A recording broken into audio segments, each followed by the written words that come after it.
ഏകദേശം 1500 വർഷം പഴക്കം ഉണ്ട് ക്ഷേത്രത്തിന്. തൃച്ചാറ്റുകുളത്തപ്പൻ്റെ ആറാട്ട് നടക്കുന്നത് അരുക്കുറ്റി കുളപ്പുരയിലാണ്. അവിടെയാണ് ആറാട്ട് നടക്കുന്നത്. തിരിച്ചെഴുന്നള്ളിപ്പ് ഉണ്ട്.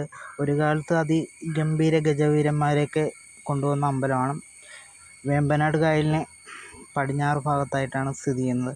ഇവിടുത്തെ ക്ഷേത്രങ്ങളും പള്ളികളും അമ്പലമൊക്കെ സ്ഥിതി ചെയ്യുന്നത് വേമ്പനാട്ട് കായലിനെ പ്രദക്ഷിണം ചെയ്തല്ലാതെ ഈ അമ്പലങ്ങൾക്കും പള്ളികൾക്കൊന്നും കടന്നു പോകാൻ പറ്റത്തില്ല. നമ്മുടെ 41 ഈശ്വരത്തപ്പൻ തൊട്ടടുത്ത് രൗദ്രകിരാതമൂർത്തിയുണ്ട്. ഒരിക്കൽ തൃച്ചാറ്റുകുളത്തപ്പൻ 41 ഈശ്വരത്തപ്പനെ ഉത്സവത്തിന് ക്ഷണിച്ചു. തൃച്ചാറ്റുകുളത്തപ്പൻ കുരണ്ടിപ്പലകയിട്ട് സ്വീകരിക്കുകയും ആ കുരണ്ടിപ്പലക 41 ഈശ്വരത്തപ്പൻ എടുക്കുകയും അത് തിരിച്ച് മേടിക്കാൻ ചെന്ന ഐതിഹ്യ കഥകളൊക്കെ പറയപ്പെടുന്നുണ്ട്.